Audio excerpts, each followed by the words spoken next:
Welcome to the Probability and Statistics course. In this lesson, we are going to learn about two operations, the expectation and the variance operations of random variables. So, in particular, we are going to see how we can calculate and what does expectation and variance mean for discrete random variables and for continuous random variables. When we plot the probability distribution of a discrete random variable and the probability density function of a continuous random variable, we have seen that all information, most information of the random variable is in the picture. Now, this plot have some characteristics that describe our probability density function and our distribution function. So we would like to to calculate some measures in order to describe these plots. What we have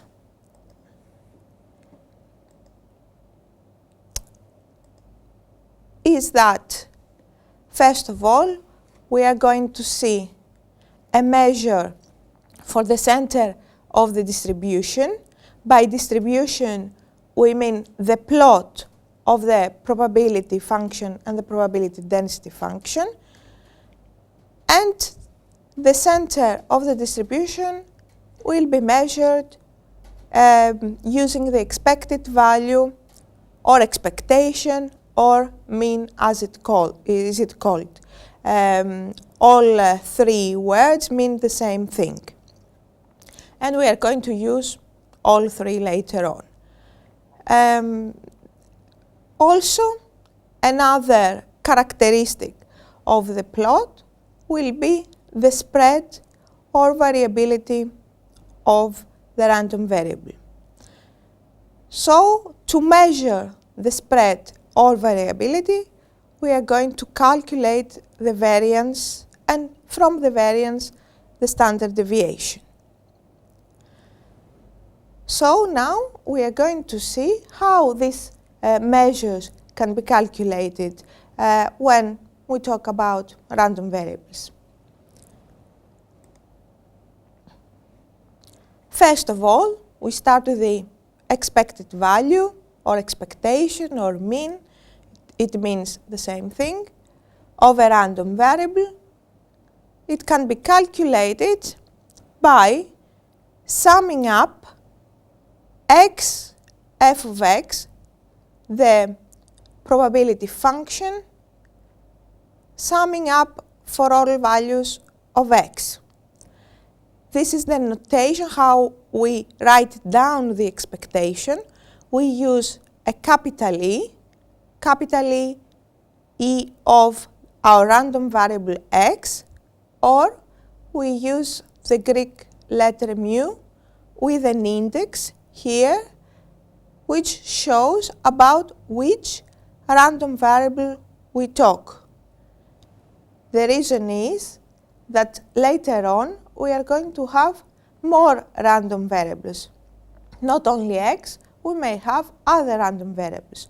So when we calculate mean or other quantities, it's nice to always have an indicator, to say an index, to show which variable we are talking about. For the continuous case, the expectation can be calculated taking the integral of x, f of x dx from minus infinity to infinity. We see here the difference between the discrete and the continuous case is that the summation changes to integral. This is actually what happens in most calculations between discrete random variables and continuous random variables. We have seen that summations change to integrals. Again, exactly the same notation for the expectation. Now we are going to see what the variance is. Can be calculated, first of all, the discrete case by summing up for all values of x minus the mean of the random variable squared times f of x. This is how the variance it is defined of the random variable x. We see here that notation for the variance, we can use the letters VAR coming from the initial here, initial three letters for the variance, var of x, and also we can use the Greek letter sigma squared, indicating again for which random variable we are talking. We are talking about random variable x. Now, although this is how the variance is defined, it can be more easily calculated using this formula here. So we have that we can calculate the variance of x will be equal to the sum of x squared times f of x minus the mean. It's much easier to square each value of x multiplied with f of x and sum up for all values of x instead of calculate this. For the continuous case, we have that, as we said before, the summation changes to integral, the integral from minus infinity to infinity.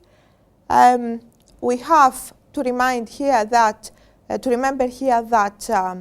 the probability density function may change for some values of x, so we have to be careful when we evaluate the integral that we split it where the probability density function changes.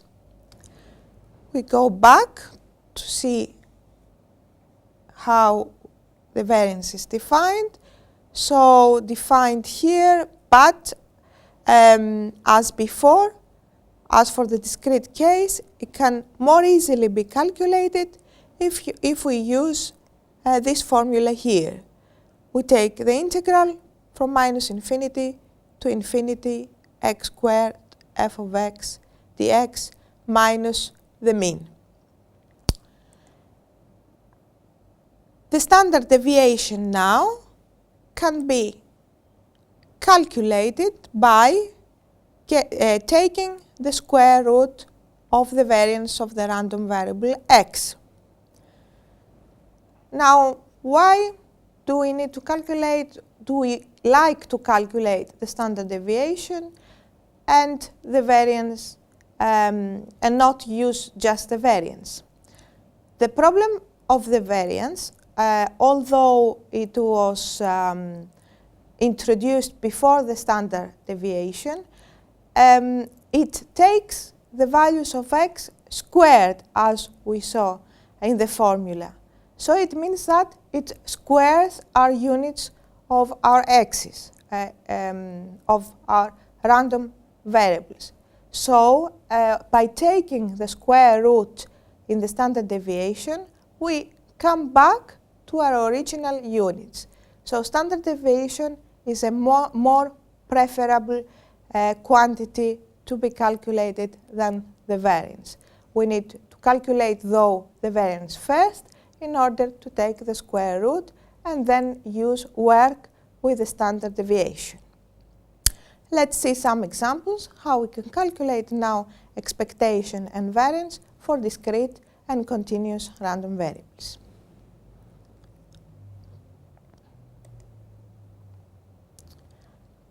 Our first example, we have the two dice we throw, the sample space, 36 outcomes. Our random variable will be the sum of the two dice. And in the last lesson, we have seen that the probability density function the probability function, it's a discrete case here, is given in this table for different values of x. For all other values of x, it will be 0. And so the expectation, as we have seen, of x will be the sum for all x, f of x.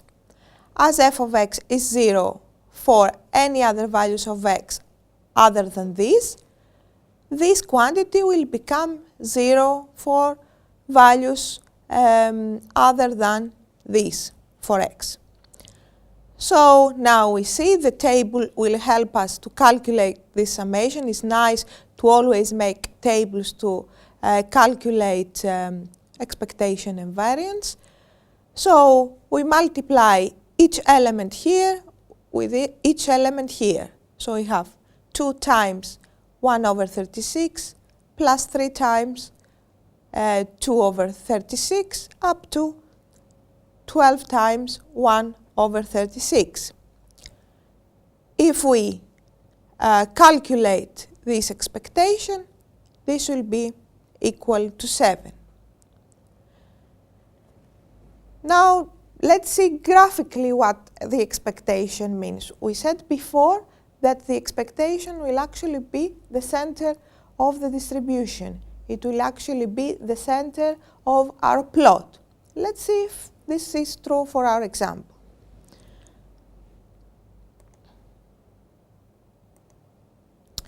So here we have the probability function, a plot, as we have seen before.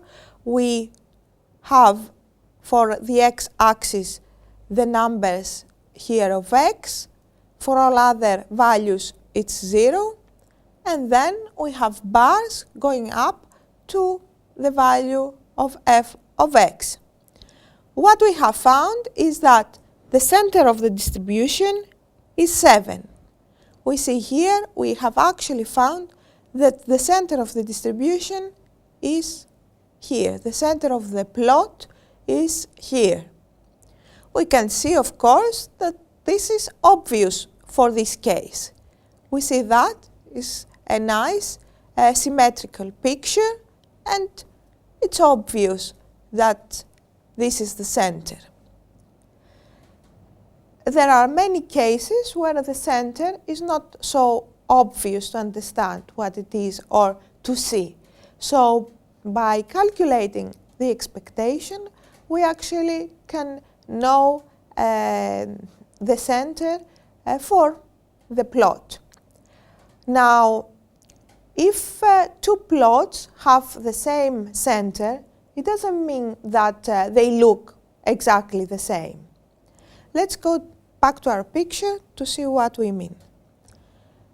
So we have the center here, but we could have any other symmetrical picture which can actually go on and have other values for, let's say, number 13 here and 1 here, and go on to be symmetrical as well, but not be exactly this one.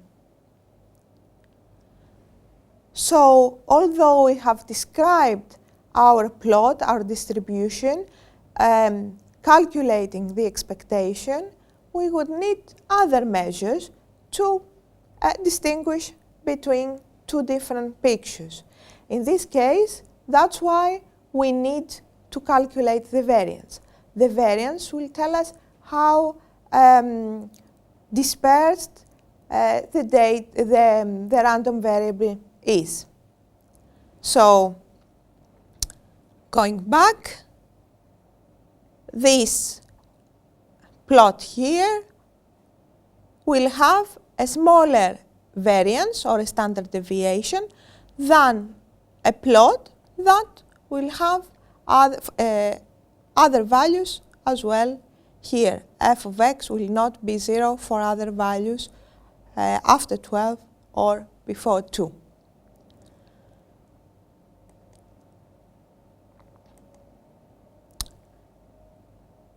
So the variance for here for the example we have seen can be calculated now using the second part in the formula. Remember that this is much easier to use. And we see now we take squared each value of x and multiply it with each value of f of x. So we have 2 squared times 1 over 36 plus 3 squared times 2 over 36 and so on. We don't forget to take out the mean squared, and this is 5,83. As we said before, the variance is squaring the units, squaring our random variable. So it's nice. We take the square root, and the square root of the random variable x, the square root of the variance of the random variable x is 2.41 for this case.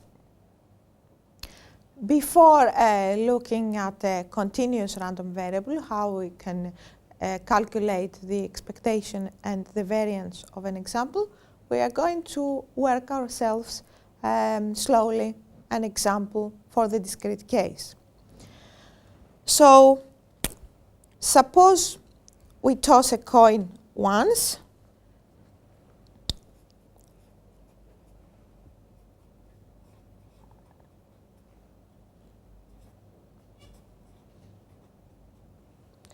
but this time we are going to assume that the coin is not fair. For the examples we have seen in the past, we assume that the coin was fair, that the probability of bringing a head or a tail was half for head, half for tail. In this case, we change our experiment a bit. We say that the coin is not fair, and so we say, for example, that it has probability of bringing a head P. For the moment, we will solve our problem in general. This is not a capital P, it's not the one we use for probability, it's a number, probability P of head and probability 1 minus P of tail. Of course, these two probabilities should add up to 1, and we suppose that we win $1 if we observe a head. On the other hand, we lose $1 if we observe a tail. So we want to see what we are expected to win if we play a game like this. Let's do the calculations. We have that the random variable x for the head is 1. We assign the value 1 to head, and we assign the value -1 for tail. Remembering here that the numbers we used here is for the example to make sense for our context. So in this case, f1 will be the probability that the random variable becomes 1, and this corresponds to winning, to bringing a head, which is equal 2p. See here, the letter p used is small letter, and this is for the probability capital. It's two different letters. And f of minus 1 will be the probability of x equals minus 1, which is 1 minus p. F of x for all other values other than 1 and minus 1 will be 0. So we calculate here the expectation. As we remember, it's the sum for all values of x, f of x, and for this case, x could be 1 times f of 1 times p, plus the other value is minus 1 times f of minus 1, 1 minus p. For other values of x, f of x is 0, so we don't need to write anything. If we do the calculations here, we find that this is equal to 2p minus 1. Now, let's see what happens if p takes some specific values. What does the expectation mean? So,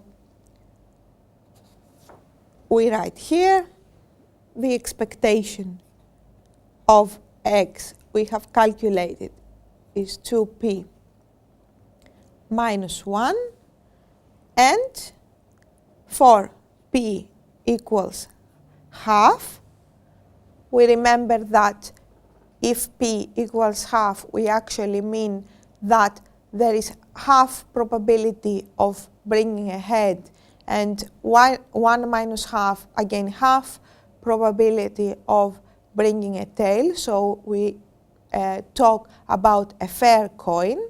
So the expectation in this case, if we put where p a half, will be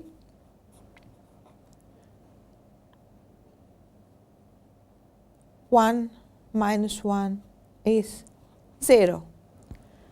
So what we have seen is that actually in this experiment, if we play and there is half probability of winning, a half of losing, then we expect that in the end, after we have played many times, that we won't win anything.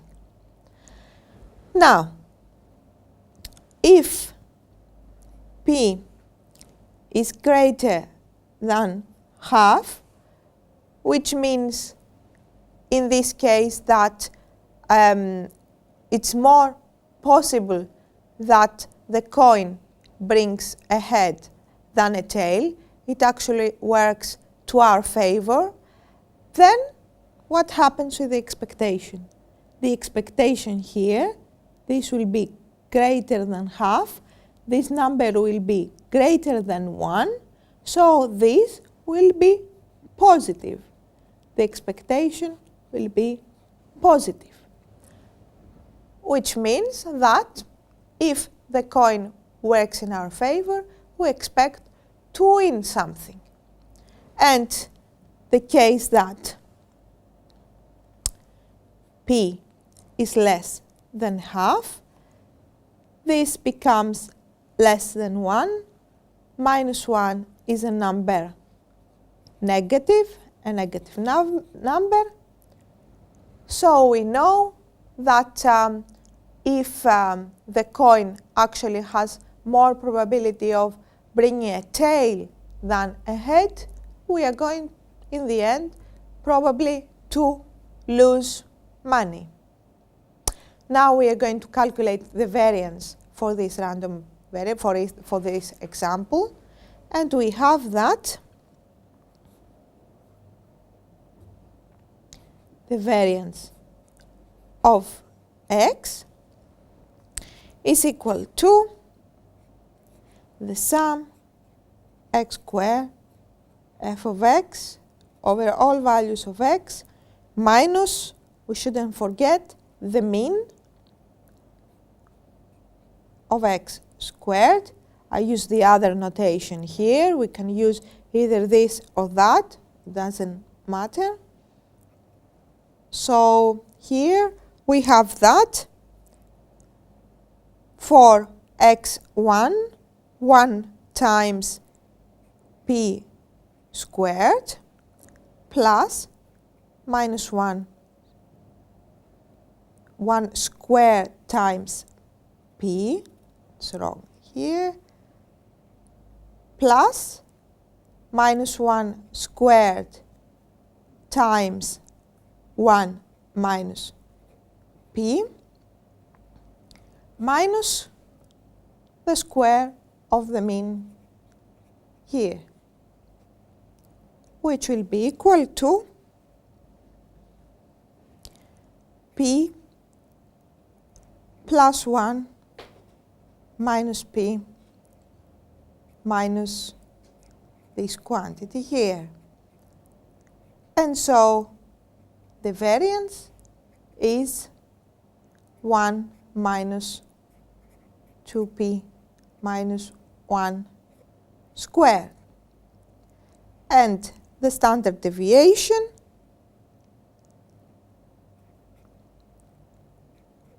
will be the square root of the variance.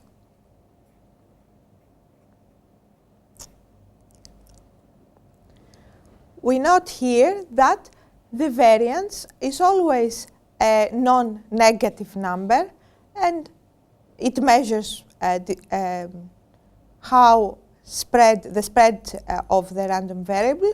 So we always can take the square root and calculate the standard deviation. Now let's see an example for calculating the expectation and the variance of a continuous random variable.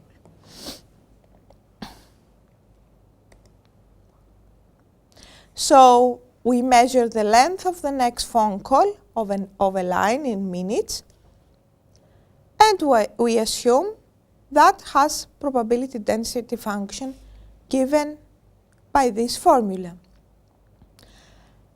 For x greater than 0, it's given here, and for x negative is 0. So in order to calculate the expected value, we have that. Here we take the integral x f of x dx for minus infinity to infinity, and we can calculate that the expectation of this random variable is 10.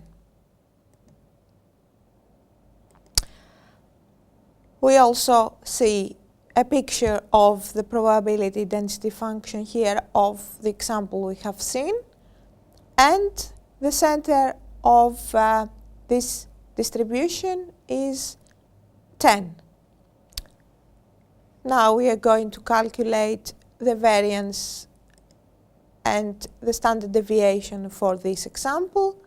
So the variance of x, we have seen it can be calculated by this formula here, by putting f of x, the formula we have seen for this example, and evaluating this integral, we can find that this is equal to 100. And the standard deviation is the square root of the variance is 10. So we have seen how we calculate the expectation and the variance for a continuous random variable. Let's work at a simple example ourselves.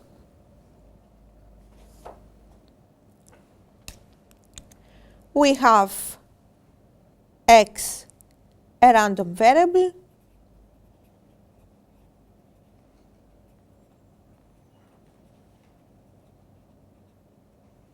with probability density function given by f of x is 1 when x takes values in between 0 and 1 in an interval from 0 to 1. We include 0 and 1, and it becomes 0 for any other interval, any other values of x other than the interval 0 to 1.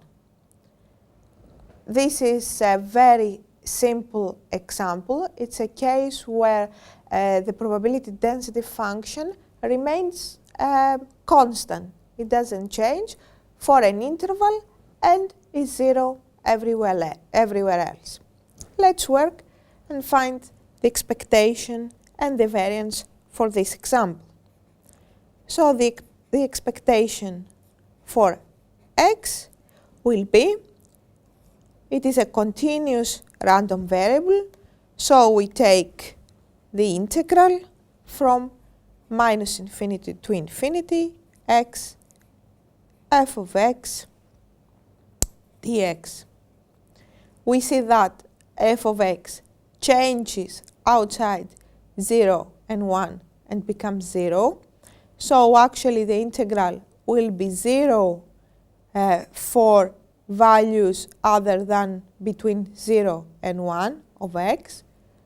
So we can evaluate it from 0 to 1 x f of x dx. In here, f of x is 1. So we have the integral from 0 to 1 x times 1 dx. And this is equal to,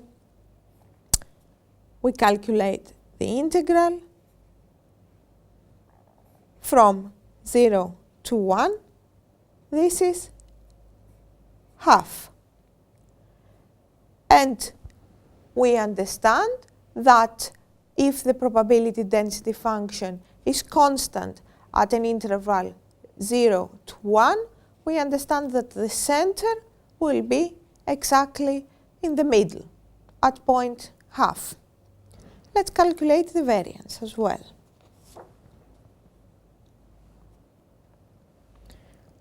We have that the variance of x will be the integral from minus infinity to infinity x squared f of x dx minus, we have to take out the mean. For this case, it is half the mean squared, and we have that. Now again, as before, we have to be careful when we evaluate the integrals, what happens with the probability density function. Not leave the limits on the integral as they are. So in this case, this is going to be non-zero between 0 and 1 for x between 0 and 1. So from 0 to 1, we have x squared f of x dx minus the mean squared. So this will be x squared f of x is 1 for x between 0 to 1 minus a quarter from here. So this, we evaluate this integral from 0 to 1 minus quarter. We have that this is equal to 1/3 minus quarter, and so this is 1/12. And the standard deviation for this example will be the square root of 1/12. So we have seen two examples how we can calculate the expectation and the variance of a discrete and a continuous random variable, examples for discrete and continuous random variables, and that's how we have to work when we want to find, to calculate these operators, the expectation and the variance. So, in this lesson, we've learned what the expectation and the variance is, in particular how it can be calculated for discrete random variables and for continuous random variables. The big difference when we calculate for discrete random variables and when we're calculating for continuous random variables is that for the discrete case we use summations, but for the continuous case we use integrals, and we have seen examples. For more information on this lesson, you can visit the website of Netuno MedNetU project.